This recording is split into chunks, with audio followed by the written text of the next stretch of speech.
Assalamualaikum warahmatullahi wabarakatuh. Pemirsa Gapai Kemuliaan yang dirahmati Allah, kita semua sepakat jujur adalah sikap yang mulia. Dalam masalah keislaman, sikap ini pun menjadi landasan dalam banyak bahasan, mulai dari perkara akidah, akhlak maupun muamalah. Dari hal ini kita bisa melihat betapa Islam begitu mengutamakan kejujuran dalam berbagai aspek, sebagaimana Allah menyanjung orang-orang yang mempunyai sifat jujur dan menjanjikan balasan yang berlimpah untuk mereka. Dalam potongan hadis yang sahih, Nabi Shallallahu Alaihi Wasallam juga bersabda, "Senantiasalah kalian jujur, karena sesungguhnya kejujuran itu membawa kepada kebajikan, dan kebajikan membawa kepada surga." Nah pemirsa, hari ini insya Allah kita akan belajar dan mengkaji bersama perspektif tasawuf dengan tema jujur dan benar. Seperti biasa, sudah hadir di studio ada gurunda kita semua, Kiai Haji Haris Hakam. Assalamualaikum Pak Kiai. Waalaikumsalam warahmatullahi wabarakatuh. Sehat hari ini? Sehat, alhamdulillah. Alhamdulillah, terima kasih. Kamu juga. Iya, kita berharap juga yang mungkin tengah sakit, semoga Allah segera sembuhkan ya Pak Kiai ya. Amin. Sehingga kita bisa belajar hari ini mengkaji bersama-sama tema bahasan yang sangat menarik terkait jujur dan benar.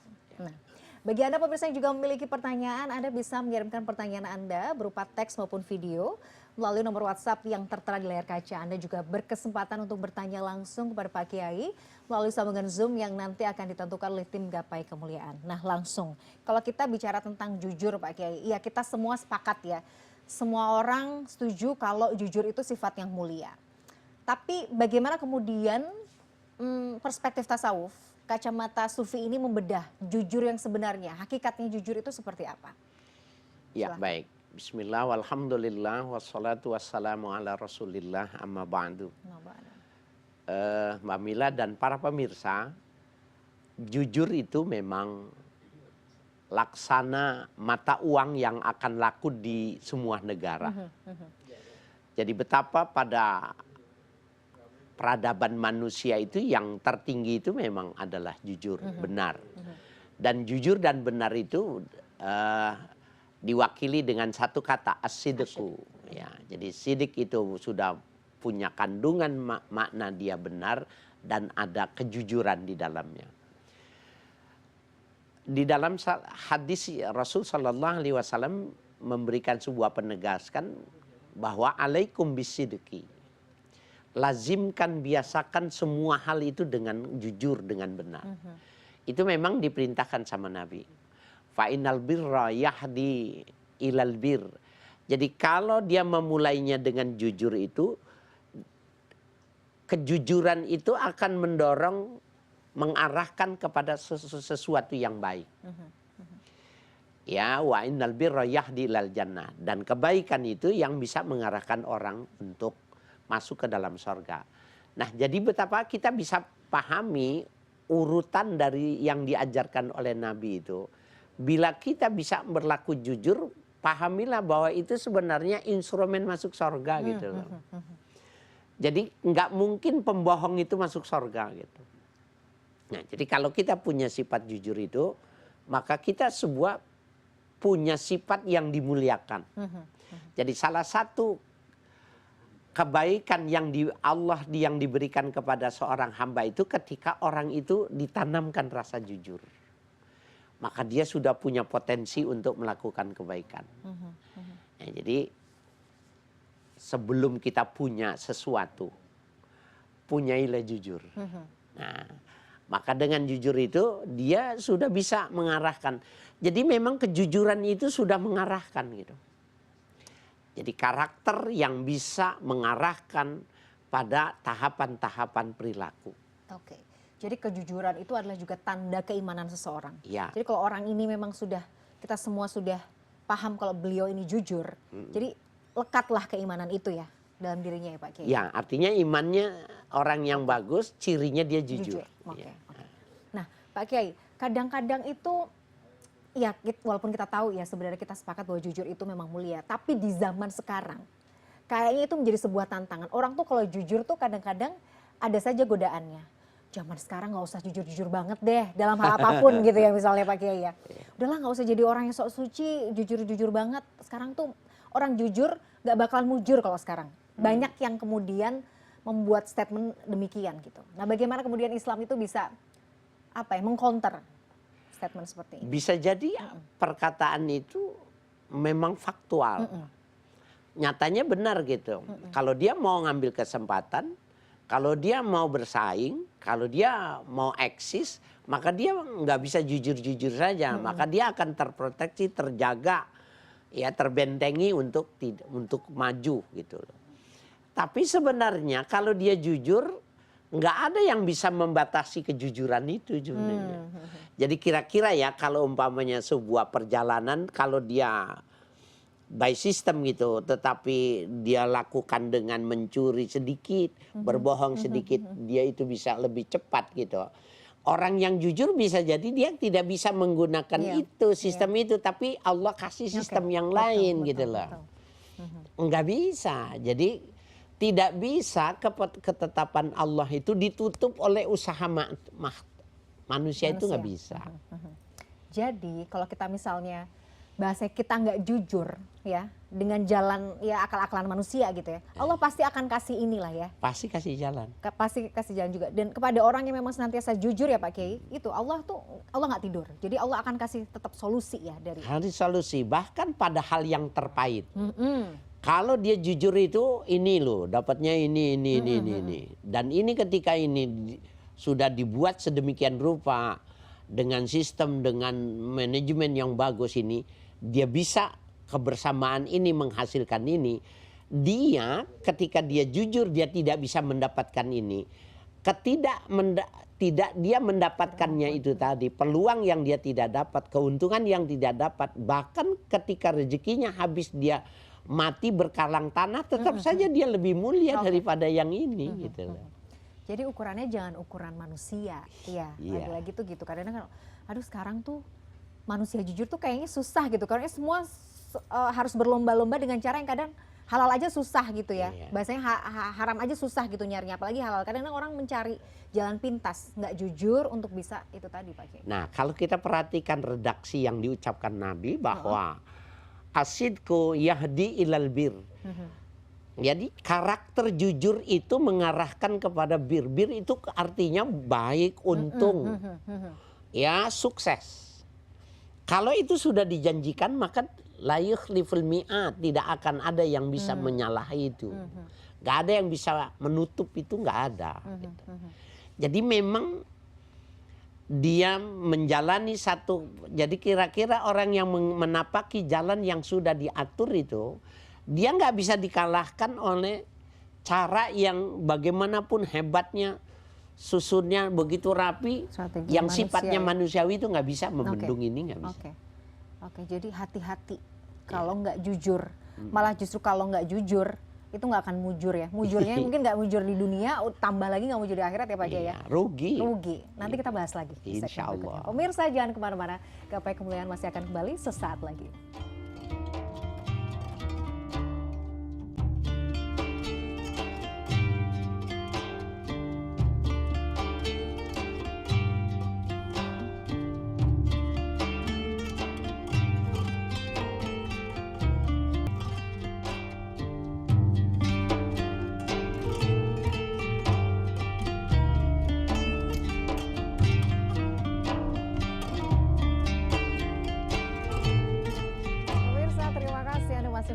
Gapai Kemuliaan dalam episode Jujur dan Benar ini, saatnya Pak Kiai di segmen 2 ini kita akan mendengarkan pertanyaan yang sudah datang dari pemirsa Gapai Kemuliaan. Mari kita simak. Bismillahirrahmanirrahim. Assalamualaikum warahmatullahi wabarakatuh. Perkenalkan, nama saya Didi Darmawan. Saya sebagai dosen di Universitas Pamulang. Saat ini saya tinggal di daerah Cilandak. Ya. Pada kesempatan kali ini saya ingin bertanya dalam program Tasawuf Al-Ghazali. Dalam setiap situasi dan kondisi seperti ini, ya kadang kita sulit untuk membedakan mana yang berkata dan bertindak benar atau tidak benar, ya, jujur atau bohong. Nah, bagaimana kita mengukur seseorang ini, ya, berkata atau bertindak benar atau tidak benar, ya, jujur atau bohong. Kemudian yang kedua adalah seseorang yang sudah berkata dan bertindak benar dan jujur, itu apa manfaatnya? Demikian pertanyaan saya. Terima kasih. Assalamualaikum warahmatullahi wabarakatuh. Waalaikumsalam warahmatullahi wabarakatuh. Ini pertanyaan dari Mas Denny Darmawan, seorang dosen yang tinggalnya di Jakarta Selatan, Pak Kiai. Pak Kiai, tadi ada 2 pertanyaan ya. Yang pertama tadi kan soal jujur. Jadi bagaimana kita membedakan sebenarnya orang itu jujur atau tidak jujur? Karena zaman sekarang memang betul sulit kadang-kadang kan. Dan ketika misalnya kita sudah pengennya sih kalau kita udah tahu nih orang ini jujur atau tidak jujur, itu kan bisa mencerminkan karakternya yang bersangkutan ya Pak Kiai.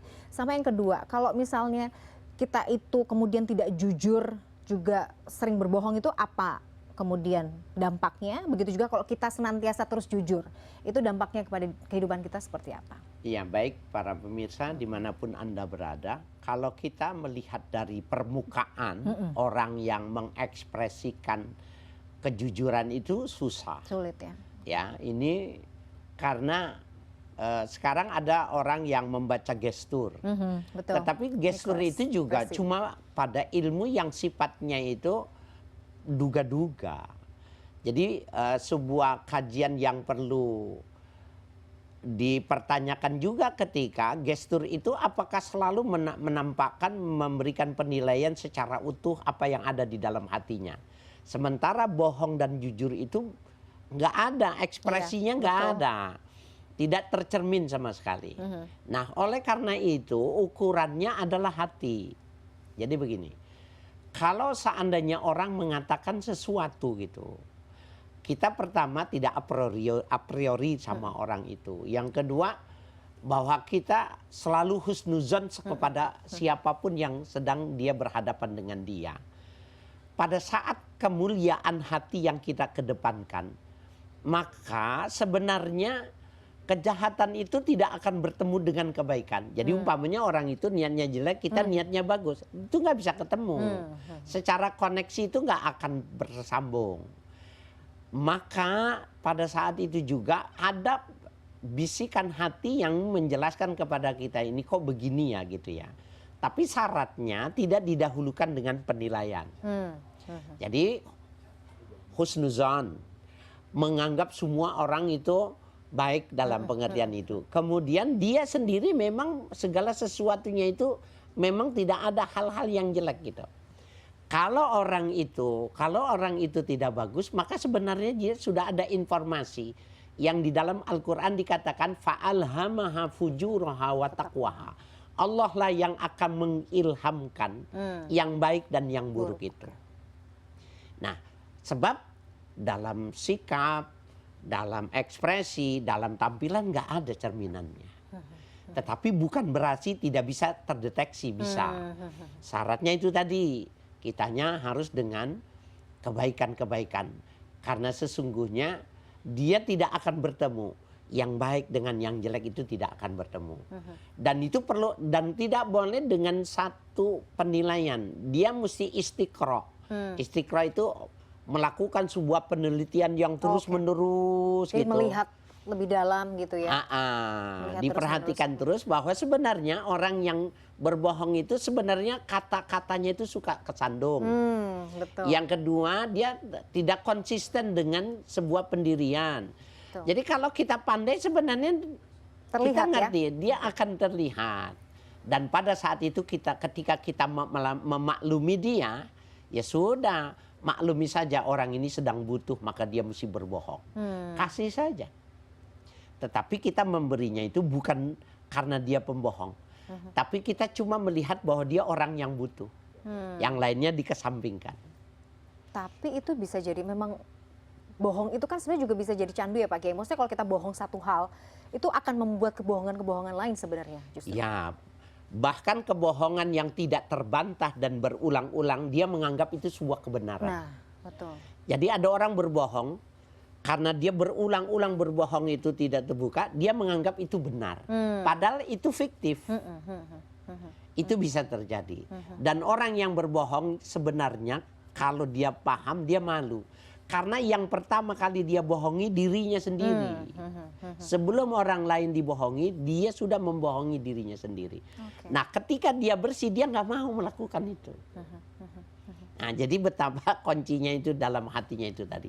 Sofwatul qalb, ya ketika jernihnya hati itu, ketika beningnya hati itu, dia nggak akan mau. Dan dia bisa menjadi cerminan. Jadi ada hadis mengatakan, al-mu'min mir'atul mu'min. Oh, al-mu'min. Orang mukmin yang satu itu sebenarnya jadi kaca terhadap mukmin yang lain. Seperti saya berhadapan dengan Mbak Mila. Maka saya bisa untuk mengaca Mbak Mila, saya bisa berkaca dengan Mbak Mila.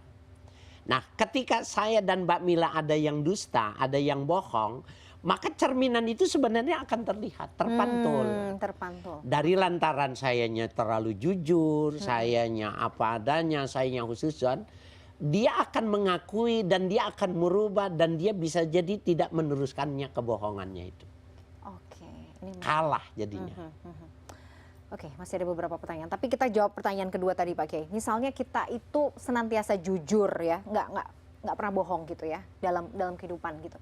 Itu tuh manfaatnya juga dalam hidup kita tuh apa? Karena ya itu tadi kan ada banyak a priori. Kalau sekarang terlalu jujur tuh udahlah, sulit lah kayaknya hidupnya. Ya, asidkut matma'anna fil qalbi. Orang yang jujur itu hatinya tenang. Oh, tenang aja betul. Tenang. Jadi dia tidak perlu mempersiap. Kan orang yang bohong itu setiap saat dia mesti bersiap-siap. Apa ya kemarin jawabnya apa ya? Merepotkan diri sendiri sih sebenarnya Pak Kiai. Ya, justru dia akan telanjang di depan umum pada saat dia lupa ya. Kemarin jawabannya apa? Sehingga orang yang jujur itu nggak akan stres karena dia nggak punya beban.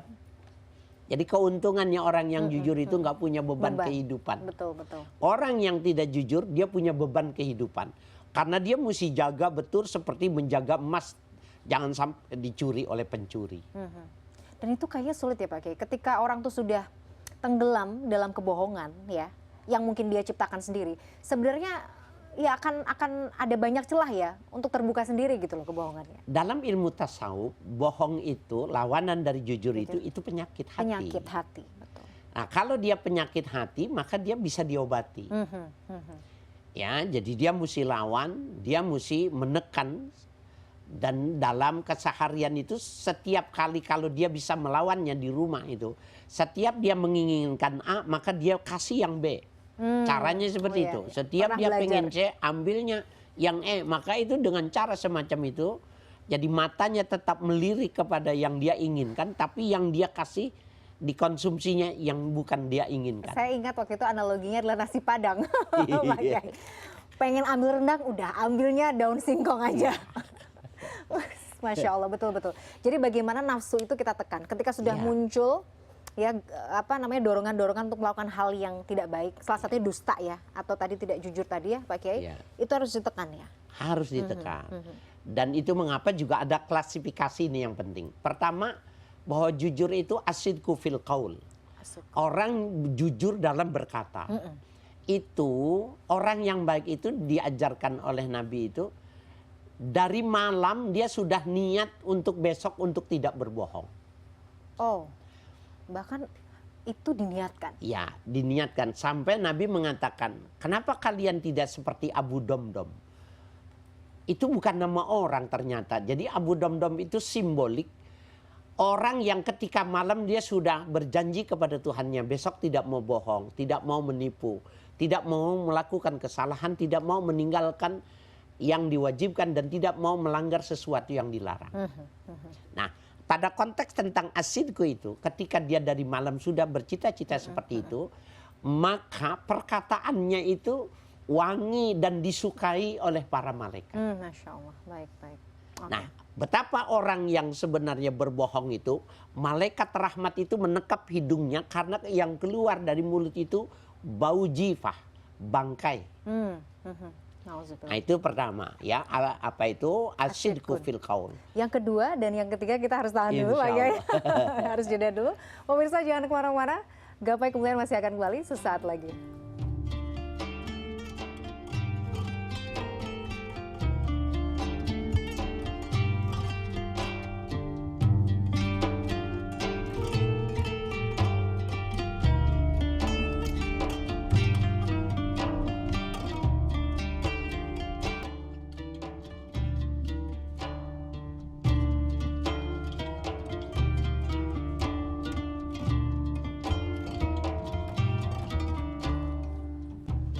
Pemirsa, terima kasih Anda masih menyaksikan Gapai Kemuliaan dalam episode Jujur dan Benar. Kita lanjutkan Pak Kiai, tadi ada beberapa kriteria, 5 kriteria, kalau tidak salah ya.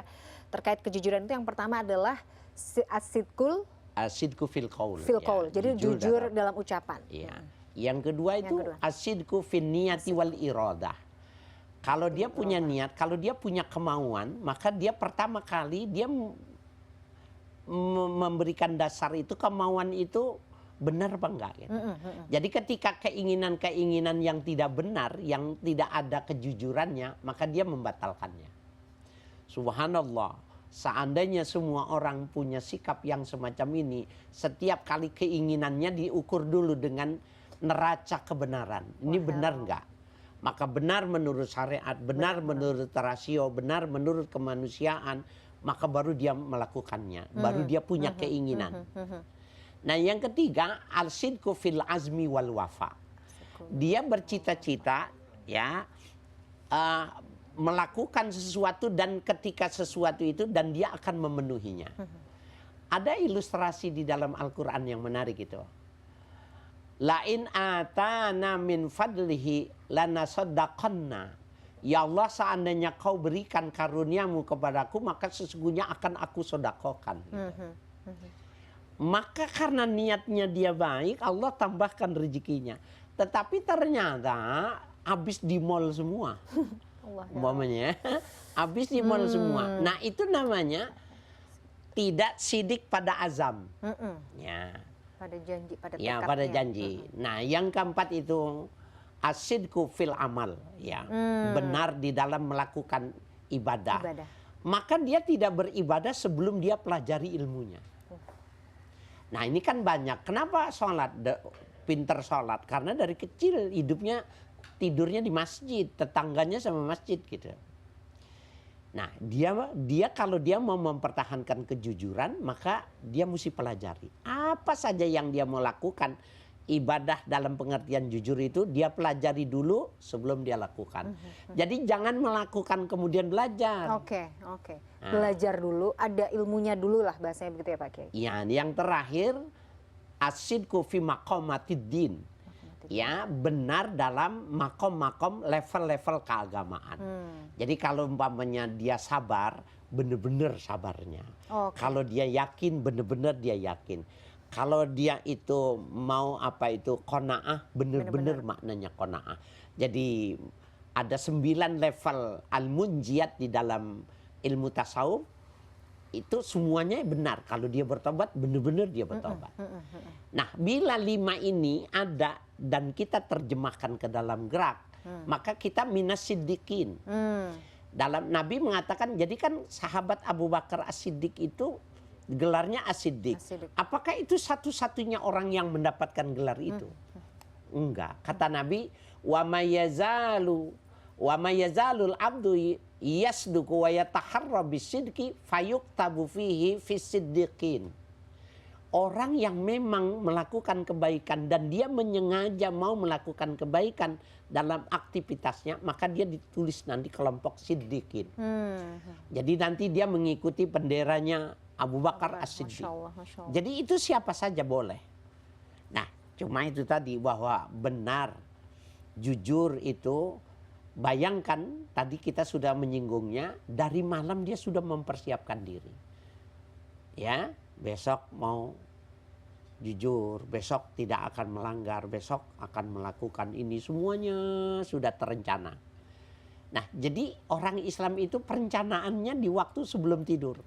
Maka sepanjang dia tidur, dia ibadah. Masya Allah.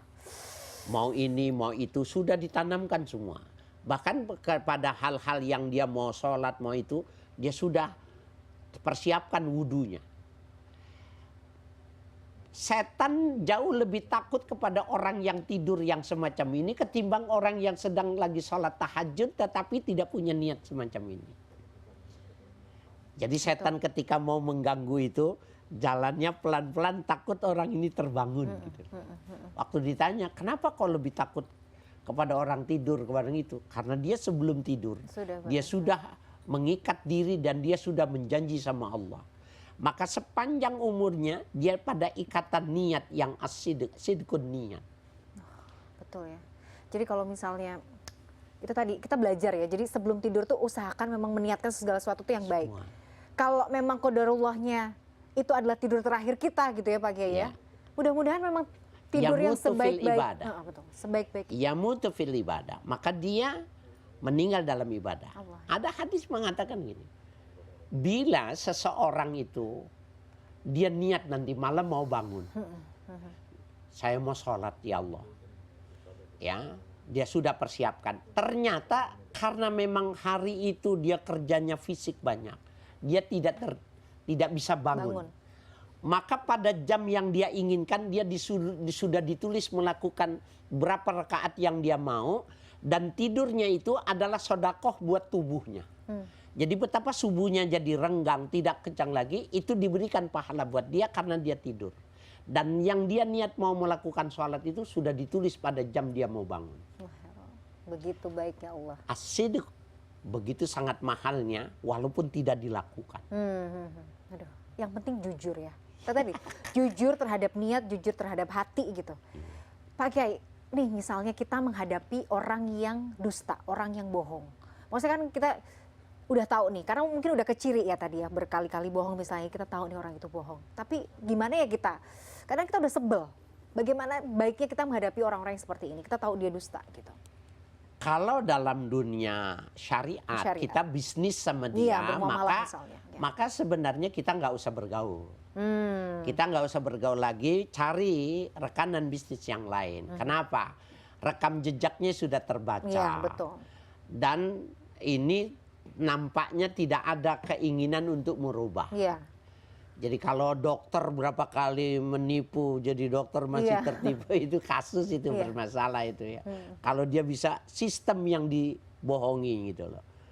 Nah, tetapi kalau dalam dunia tasawuf nggak boleh. Nah ini kita belajar. Dalam dunia tasawuf dia itu pasien.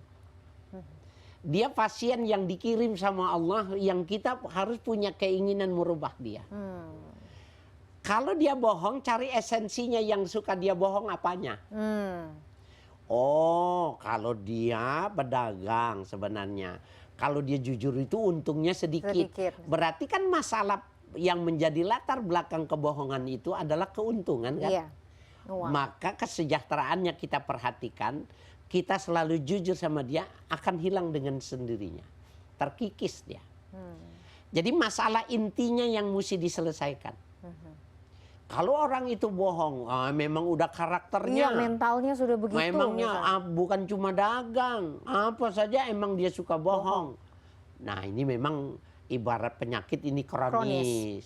Tapi dengan kita sering ya berlaku jujur sama dia, maka sebenarnya menarik. Ada kisah yang menarik sebenarnya tentang itu, cuma memang insya Allah nanti di kesempatan yang lain ingatin Mbak Mila bahwa sebenarnya ada yang luar biasa ketika seseorang itu pengen dilatih jujur gitu. Ini menarik ya. Bagaimana kita melatih orang yang pasien kita ini supaya jadi jujur. Gitu. Masya Allah, ini jadi PR kita. Ya. Dan kebetulan kalau sudah ngomongin PR Pak Kiai, ini pas banget waktunya mau sudah harus habis Pak Kiai ya. Insya Allah nanti kita akan bahas PR kita bersama, bagaimana kita belajar ya melatih jujur, tidak hanya pada diri kita sendiri, tapi mungkin bagi orang-orang di sekitar kita ya, yang mungkin sudah punya indikasi sering nggak jujur ya. Ini jadi pelajaran kita bersama. Mudah-mudahan nanti kita ada waktu untuk kita bisa sharing lagi Pak Kiai tentang ilmu ini. Masya Allah, terima kasih. Hari ini ilmunya Pak Kiai sehat senantiasa, jadi bisa senantiasa berbagi ilmu pada kita semua. Pemirsa, usai sudah perjumpaan kita hari ini dalam program Gapai Kemuliaan, semoga tausiah kali ini bisa menambah hasanah ilmu agama kita, menjadikannya bermanfaat, dan yang paling utama menambah ketaatan kita kepada Allah Azza wa Jalla. Saya Madia Rahma dan juga Kiai Haji Haris Hakam pamit. Terima kasih atas perhatian Anda. Insya Allah kita akan jumpa lagi pada episode berikutnya. Wabillahi taufiq wal hidayah. Wassalamualaikum warahmatullahi wabarakatuh. Waalaikumsalam.